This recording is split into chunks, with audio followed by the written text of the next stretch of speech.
आज हमारा संसद का पार्ट 4 है जिसमें हम लोग बात करेंगे प्रोटीम स्पीकर के बारे में।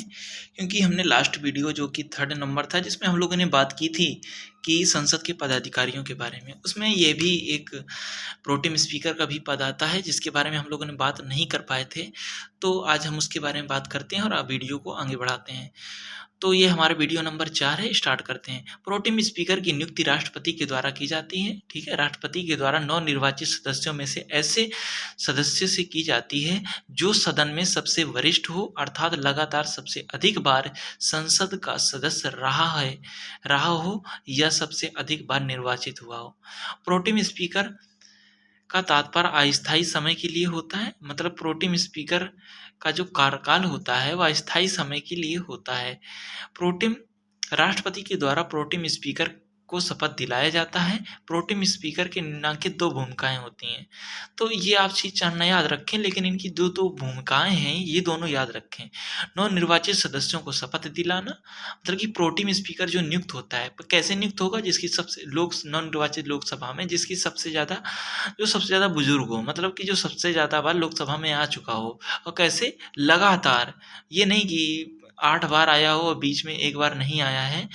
तो लगातार जो आए हैं, भले वो 7 बार आए हैं, लेकिन उनको माना जाएगा।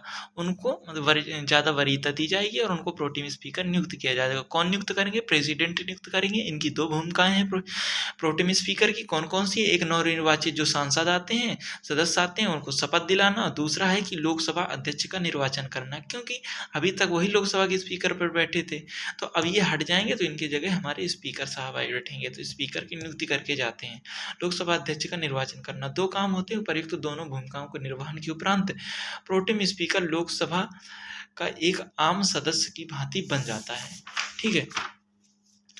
और नोट में दे रखा है कि लोकसभा भंग होने से लोकसभा के अध्यक्ष का कार्यकाल समाप्त नहीं होता है जब तक अगली नवनिर्वाचित लोकसभा की पहली बैठक न हो जाए। मतलब कि यदि बीच में लोकसभा भंग हो जाती है और जैसे स्पीकर हैं, तो वो स्पीकर का कार्यकाल नहीं समाप्त होगा। और स्पीकर कब तक रहेंगे? जब तक अगली लोकसभा निर्वाचित होकर के नहीं आ जाती है और नया कोई, मतलब कि कोई नवनिर्वाचित कोई स्पीकर नहीं चुन लिया जाता है, तब तक ये लोकसभा स्पीकर के पद पर बैठे रहेंगे। संसद के सत्रों के बारे में बात होगी। संविधान में आर्टिकल 85 के अनुसार संसद के 2 सत्रों के बीच में अधिकतम 6 माह का अंतर हो सकता है। आर्टिकल 85 के अनुसार, ठीक है, आप लोग ध्यान रखिएगा। आर्टिकल 85 के अनुसार संसद के 2 सत्रों के बीच में अधिकतम 6 माह का अंतर हो सकता है। कुल मिलाकर के, अर्थात प्रत्येक वर्ष में कम से कम 2 सत्र अनिवार्य ही है कि 2 सेशन होंगे ही। अधिकतम सत्र कितने भी हो सकते हैं, इसकी कोई संख्या निर्धारित नहीं है। आज की संसदीय परंपरा में निम्नलिखित सत्र देखने को मिलते हैं। नंबर 1, बजट सेशन, जो कि फरवरी व मार्च में होता है। यह वर्ष का पहला सत्र होता है जो फरवरी मार्च अधिक से अधिक अप्रैल के पहले सप्ताह तक समाप्त हो जाता है। 2017 से पहले इसकी अवधि फरवरी से लेकर के मई जून तक हुआ करती थी, किंतु अब इसकी अवधि घटती जा रही है। बजट सत्र में सबसे पहले दोनों सदनों की संयुक्त बैठक में राष्ट्रपति का अभिभाषण प्रस्तुत किया जाता है, जो राष्ट्रपति के द्वारा तैयार होता है, जो मंत्रिपरिषद के द्वारा तैयार होता है, सॉरी। तो मंत्रिपरिषद एक भाषण लिखती है। तो बजट सेशन जब स्टार्ट होता है हर साल, तो राष्ट्रपति सबसे पहले आकर अभिभाषण करेंगे। फिर हमारी जो वित्त महोदया हैं इस टाइम पे, सर वित्त महोदया ही नहीं होंगी, तो जो हमारे वित्त मंत्री हैं वो आकर के अपना बजट पेश करेंगे। फिर इसके बाद में तो जब राष्ट्रपति का भाषण हो जाएगा तो उसके बाद में धन्यवाद प्रस्ताव आता है। फिर इसके बाद में बजट पेश होता है। तो ये बजट सेशन की प्रक्रिया स्टार्ट हो जाती है। तो वही है कि बजट सत्र में सबसे पहले दोनों सदन की संयुक्त बैठक में राष्ट्रपति का अभिभाषण प्रस्तुत किया जाता है, जो मंत्रिपरिषद के द्वारा तैयार होता है। राष्ट्रपति के अभिभाषण में भविष्य के सरकार के कार्यक्रम एवं परियोजनाओं का वर्णन होता है। राष्ट्रपति के अभिभाषण दोनों सदनों में संयुक्त बैठक में प्रत्येक लोकसभा के निर्वाचन के बाद पहले सत्र और प्रत्येक वर्ष के पहले सत्र। राष्ट्रपति कब का अभिभाषण करते हैं?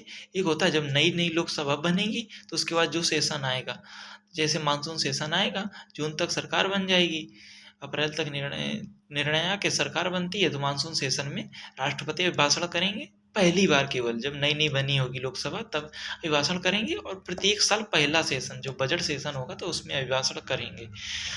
तो अभिभाषण पर संसद के दोनों सदनों पर अलग अलग चर्चा होती है और पीएम के द्वारा दोनों सदनों में अलग अलग धन्यवाद का प्रस्ताव प्रस्तुत किया जाता है। धन्यवाद का प्रस्ताव एक और इस वजह से भी लाया जाता है कि धन्यवाद का प्रस्ताव पारित करके सत्ता पक्ष एक प्रकार से अपना विश्वास मत सिद्ध करता है। यदि धन्यवाद का प्रस्ताव पारित न हो तो विपक्ष अविश्वास प्रस्ताव ला करके अविश्वास प्रस्ताव पारित करके मंत्रिपरिषद को हटा सकता है। बजट उपर्युक्त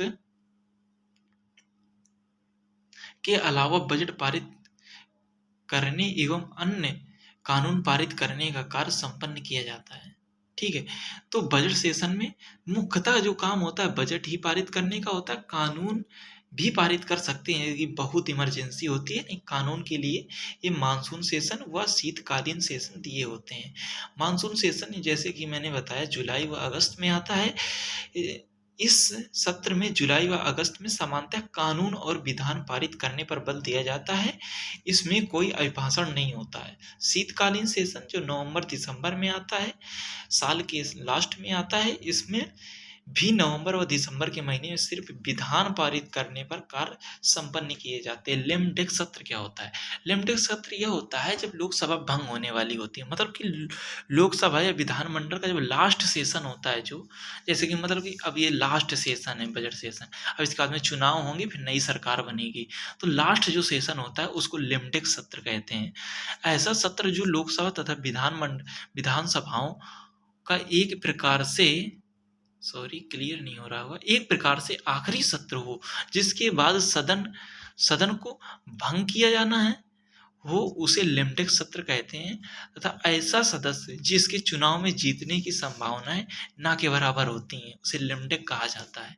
विशेष सत्र क्या होते हैं? कुछ विशेष सेशन होते हैं जो प्रेसिडेंट बुलाता है मंत्रिपरिषद की सलाह पर, उन्हें भी देखते हैं। कि राष्ट्रपति के द्वारा विशेष सत्र का आयोजन मंत्रिपरिषद के परामर्श पर कभी भी हो सकता है, किंतु यदि लोकसभा के 1/10 सदस्य लिखित रूप से कह दें कि राष्ट्रीय आपात समाप्त करने के उद्देश्य से अनुरोध करते हैं तो राष्ट्रपति 14 दिन के अंदर विशेष सत्र आयोजित कर सकते हैं। यदि मतलब कि राष्ट्रीय आपात लगा है और 1/10 सदस्य लोकसभा के 1/10 सदस्य जाकर के मतलब कि प्रस्ताव रख दें राष्ट्रपति के सामने कि मतलब कि ये जो राष्ट्रपति शासन लगा है इसे समाप्त करिए, तो इसके लिए वो विशेष सेशन बुला सकते हैं।